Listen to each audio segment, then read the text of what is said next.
Hello everyone, welcome back to my channel. आज के video में हम वर्ल्ड ज्योग्राफी का एक मोस्ट इम्पॉर्टेंट टॉपिक को कवर करेंगे, जो कि है विश्व के ज्वालामुखी। ये बहुत ही इम्पॉर्टेंट चैप्टर है वर्ल्ड ज्योग्राफी से, क्योंकि यहाँ से सवाल हर एग्जाम्स में पूछे जाते हैं। देखिए, अगर आप पूरे विश्व के ज्वालामुखी को देखेंगे तो बहुत सारे ज्वालामुखी हैं, लेकिन उन सब को आपको याद नहीं रखना है। कुछ ऐसे ही इम्पोर्टेंट ज्वालामुखी हैं जिनको आपको याद रखना है और जहाँ से सवाल पूछे जाते हैं सभी एग्जाम्स में। तो इस वीडियो में हम डिटेल में समझेंगे विश्व के ज्वालामुखी से संबंधित सारे इम्पोर्टेंट फैक्ट्स को। और अगर ये वीडियो आपने पूरे अच्छे से मन लगाकर देख लिया तो ये आपके लिए काफ़ी फ्रूटफुल रहेगा, क्योंकि इसमें उन सारे कॉन्सेप्ट को और सारे सवालों को कवर किया गया है जो कि आपके आने वाले एग्जाम्स के लिए बहुत ही ज़्यादा इम्पोर्टेंट है। देखिए, एक चीज़ आप हमेशा याद रखें, कभी भी आप कोई भी सब्जेक्ट पढ़ते हैं तो आप कभी भी एमसीक्यू क्वेश्चन को पढ़ के ना जाएं, बल्कि थोड़ा सा डिटेल समझ के जाएं, क्योंकि आप जब भी एमसीक्यू से अपना प्रिपरेशन करते हैं तो आप हमेशा लाइफ टाइम कन्फ्यूज़न में ही रहते हैं।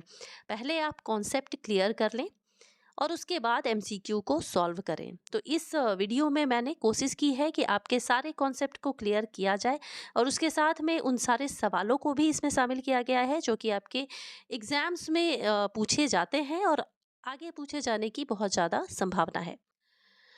तो चलिए फिर हम स्टार्ट करते हैं आज का ये मोस्ट इम्पॉर्टेंट वीडियो। वीडियो को बिना स्किप किए देखें। सबसे पहले हम देखते हैं ज्वालामुखी क्या होता है। तो ज्वालामुखी वह स्थान है जहाँ से विस्फोट के द्वारा विभिन्न प्रकार की गैसें, राख, तरल चट्टानी पदार्थ और लावा ये पृथ्वी से धरातल तक पहुंचता है। अब हम देखते हैं कि गैसों के रूप में क्या क्या निकलता है पृथ्वी के ज्वालामुखी के अंदर से। तो इसमें जो सबसे मुख्य गैस है, बहुत इंपॉर्टेंट क्वेश्चन है, इसमें जो भी मुख्य गैस है वो कौन सा है? जल वाष्प है। तो सबसे ज्यादा ज्वालामुखी से क्या निकलती है? जल वाष्प निकलती है। उसके बाद है H2O hydrogen, carbon dioxide CO2, sulphur dioxide H2O। अन्य गैसों में देखें तो hydrogen sulphide, hydrogen carbon monoxide, hydrogen chloride, hydrogen fluoride और हीलियम। तो ये सभी गैसें जो हैं वो ज्वालामुखी के अंदर से विस्फोट होने के बाद निकलती हैं। इसमें से ये जो मुख्य गैसें हैं इसे आप जरूर याद रखें, क्योंकि ये बहुत ही ज़्यादा इम्पॉर्टेंट है। अब जब आप ज्वालामुखी चैप्टर को रीड करने जाएंगे तो आपके पास बहुत सारे ऐसे टर्म आएंगे जिसे आप बिना डिटेल में समझे नहीं समझ सकते। तो इसमें एक टर्म आता है मैग्मा। अब ये मैग्मा क्या होता है? तो ज्वालामुखी उद्गार से पहले पृथ्वी में स्थित जो पिघला हुआ पदार्थ होता है उसे ही हम मैग्मा कहते हैं। यानी ये जो है इसके अंदर यहाँ से तो ये निकल रहा है, ये जो देख रहे हैं यहाँ से निकल रहा है, लेकिन ये निकलने से पहले ये अंदर में इस एरिया पर ये जमा था। तो जब ये अंदर जमा था तो ये हो गया आपका मैग्मा। ठीक है। इसके बाद दूसरा है टर्म लावा। लावा क्या होता है? यही सेम मैग्मा जब विस्फोट स्वरूप बाहर निकलती है तो इसे क्या कहते हैं? इसे लावा कहा जाता है। लावा का तापमान देखें तो इसका तापमान 600 से 1200 डिग्री सेल्सियस तक होती है। अब ये लावा जब पूर्ण रूप से बाहर निकल जाता है तो ठंडा होने के बाद वो किस में परिवर्तित हो जाता है? आग्नेय चट्टानों में। यहाँ से सवाल पूछे जाते हैं। तो लावा ठंडा होने के बाद आग्नेय चट्टानों में परिवर्तित हो जाती है। तो ये जितने भी टर्म हैं इसे आप अगर एक बार समझ लेंगे तो इससे संबंधित किसी भी प्रकार के सवालों को आप बहुत ही इजीली हल कर पाएंगे। तो एक रिवीजन करते हैं फटाफट। मैग्मा क्या होता है? ज्वालामुखी के उद्गार से पहले जो पृथ्वी के अंदर का पिघला पदार्थ है वो मैग्मा है। यानी जब तक वो विस्फोट नहीं हुआ तब तक वो मैग्मा है। विस्फोट होके बाहर निकला तो वो बन गया लावा। अब ये जो लावा निकला ये ठंडा होने के बाद क्या बन गया? तो आग्नेय चट्टान में परिवर्तित हो गया। चलिए आगे देखते हैं। अब आपने ये तो देखा कि लावा उस विस्फोट के बाद बाहर निकलती है। अब लावा भी दो प्रकार के होते हैं। एक तो है एसिड लावा, दूसरा बेसिक लावा। एसिड लावा क्या होता है, तो ये अत्यंत गाढ़ा और चिपचिपा होता है और एसिड लावा में सिलिका की मात्रा बहुत अधिक होती है। तो यहाँ से भी सवाल पूछे जाते हैं कि एसिड लावा में किसकी मात्रा सर्वाधिक होती है, तो सिलिका की मात्रा सर्वाधिक होती है। बात करें दूसरे लावा की, जो कि है बेसिक लावा, इसे आप एसिड लावा के जस्ट अपोजिट कर दें तो इसका जवाब आपको ऑटोमेटिक मिल जाएगा। तो बेसिक लावा जो होता है ये हल्का और पतला होता है और इसमें सिलिका की मात्रा कम होती है। इसके बाद हम देखते हैं कि ज्वालामुखी कुल कितने प्रकार के होते हैं। तो ज्वालामुखी मुख्य रूप से 3 प्रकार के होते हैं। पहला है सक्रिय ज्वालामुखी, जिसे हम एक्टिव वोल्केनोज कहते हैं इंग्लिश में। दूसरा है प्रसुप्त ज्वालामुखी, जिसे डोरमेंट वोल्केनोज कहते हैं। और तीसरा है मृत ज्वालामुखी, जिसे हम एक्सटिंक्ट वोल्केनो कहते हैं। अब इन तीनों को थोड़ा सा हम समझते हैं। देखिए, बहुत ज़्यादा गहराई में नहीं जाना है, आपको किसी भी टॉपिक पे ना पीएचडी नहीं करना, ठीक है। अगर आप साइंस ही पढ़ते हैं ना, तो आपको उतना ही पढ़ना है जितना आपके एग्जाम्स के लिए ज़रूरी है। एमबीबीएस लेवल टाइप का आपको तो पढ़ना नहीं है, आपको सिर्फ आपका एग्ज़ाम निकालना है। तो हम इसमें बस उन्हीं बातों को समझेंगे जितना ज़रूरी है, क्योंकि इससे ज़्यादा सवाल डीप में जाके पूछे भी नहीं जाते। तो सक्रिय ज्वालामुखी यानी एक्टिव वोल्केनोज क्या होता है ये?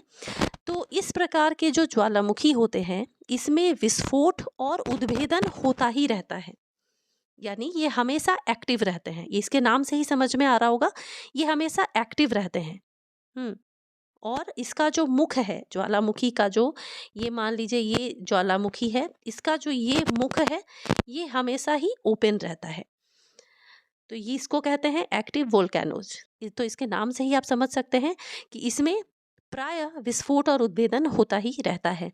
दूसरा है प्रसुप्त ज्वालामुखी, डोरमेंट वोल्केनोज। इसमें क्या होता है, तो ऐसे ज्वालामुखी जिसमें लंबे समय से विस्फोट तो नहीं हुआ, लेकिन इसकी संभावना हर वक्त बनी रहती है। मतलब ये कभी भी विस्फोट हो सकता है। तो सबसे खतरनाक वोल्केनो तो हम इसी को मान सकते हैं, क्योंकि ये कभी भी विस्फोट हो सकता है। तीसरा ज्वालामुखी है मृत ज्वालामुखी, एक्सटिंक्ट वोल्केनोज। ये क्या होता है, तो इसके नाम से ही आप समझ सकते हैं मृत ज्वालामुखी, यानी इसमें प्रायः विस्फोट बंद हो जाता है और आने वाले भविष्य में भी इसमें विस्फोट होने की कोई संभावना नहीं होती। तो ये सबसे सेफ वोल्केनो है, यहाँ पे आसपास के रहने वाले लोगों के लिए कोई खतरा नहीं होगा। अब यहाँ पर सक्रिय ज्वालामुखी जो हैं, इससे सवाल हमेशा एग्जाम्स में पूछे जाते हैं कि कौन कौन से ज्वालामुखी सक्रिय ज्वालामुखी के अंतर्गत आते हैं। तो संसार का जो सबसे सक्रिय ज्वालामुखी है वो कौन सा है? किलायु ज्वालामुखी, जो कि कहाँ पर है? अमेरिका में है। अमेरिका के किस द्वीप पर है? तो हवाई द्वीप पर। ये बहुत ही ज़्यादा इम्पोर्टेंट क्वेश्चन है, ट्रिपल स्टार क्वेश्चन है। तो सक्रिय संसार का सबसे सक्रिय ज्वालामुखी किलायु ज्वालामुखी, अमेरिका, हवाई द्वीप। अब दूसरा देखते हैं कि लावा उद्भेदन मात्रा की दृष्टि से, यानी कि वो ज्वालामुखी जो कि सबसे ज्यादा लावा उद्भेदन होता है, जिस ज्वालामुखी में सबसे ज्यादा जो लावा उद्भेदन होता है, लावा निकलता है, उसकी मात्रा के हिसाब से ज्वालामुखियों को 4 शीर्ष भागों में बांटा गया है।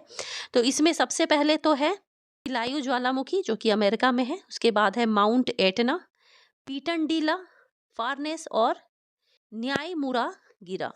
तो ये 4 शीर्ष ज्वालामुखी हैं जो कि लावा उद्भेदन की मात्रा की दृष्टि से टॉप 4 में है।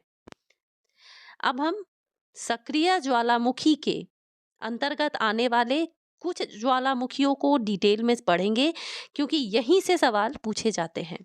तो सक्रिय ज्वालामुखी में सबसे पहले है आपका मोना लोआ। तो आकार की दृष्टि से पृथ्वी पर सब बड़ा सक्रिय ज्वालामुखी कौन सा है? तो मोना लोआ है।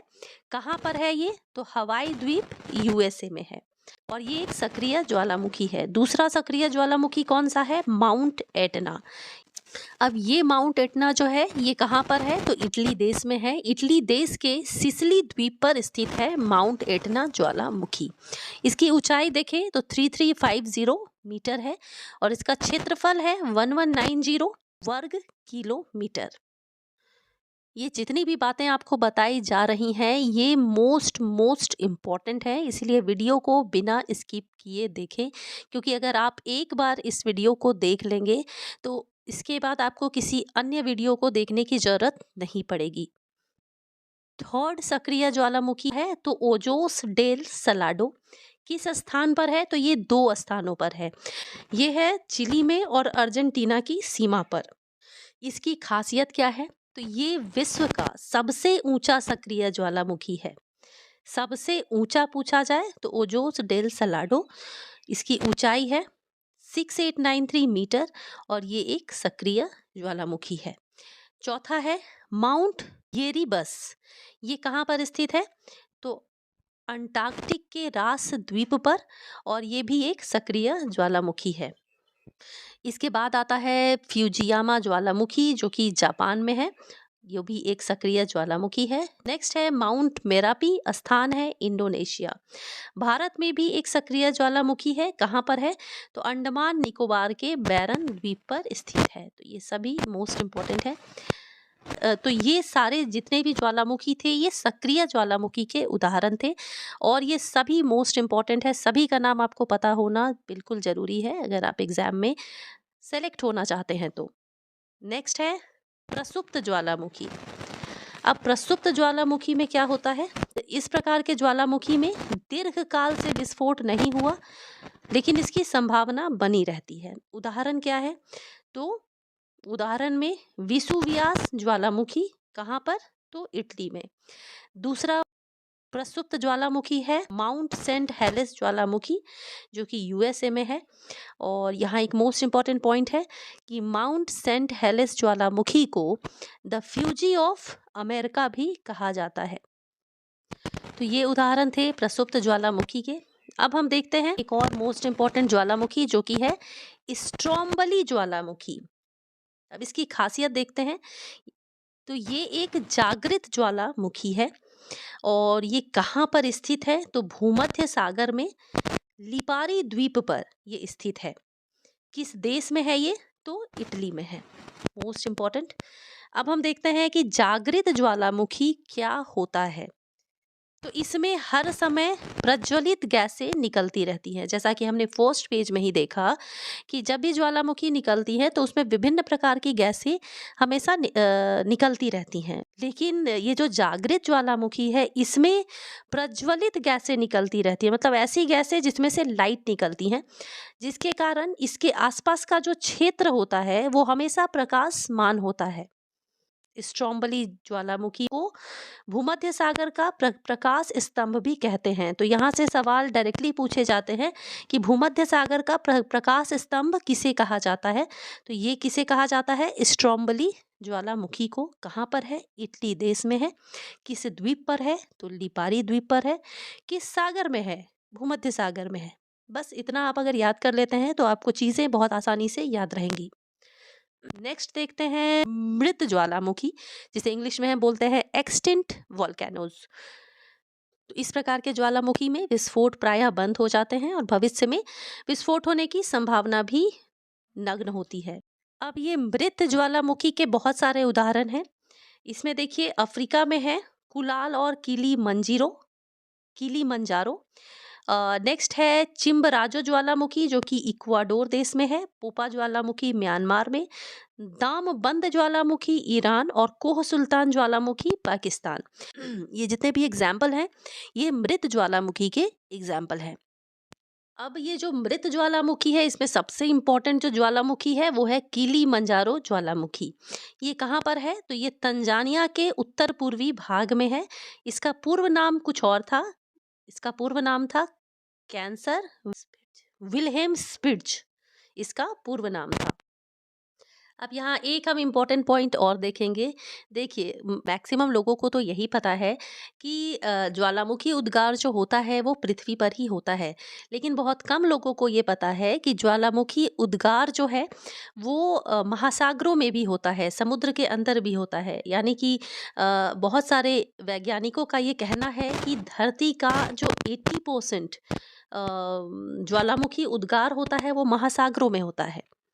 80% ज्वालामुखी उद्गार जो है वो महासागरों में होता है, लेकिन वो हमें दिखता नहीं। तो यहाँ पर ये 3 सागर इम्पोर्टेंट हैं जहाँ-जहाँ पर ज्वालामुखी उद्गार होती रहती है। तो इसमें काला सागर है, कैरिबियन सागर है और कैस्पियन सागर है। इन तीनों सागरों में ज्वालामुखी उद्गार होता रहता है। तो यहाँ कंप्लीट होता है विश्व के ज्वालामुखी टॉपिक। तो अगर आपने वीडियो को बिना स्किप किए देखा होगा तो आप इतना निश्चिंत हो सकते हैं कि इससे बाहर आपके एग्जाम्स में कोई भी सवाल नहीं पूछा जाएगा, क्योंकि इसमें सारे कॉन्सेप्ट को क्लियर करने के साथ साथ मोस्ट इम्पॉर्टेंट सवालों को भी बताया गया है। तो होप ये वीडियो आपको पसंद आई होगी।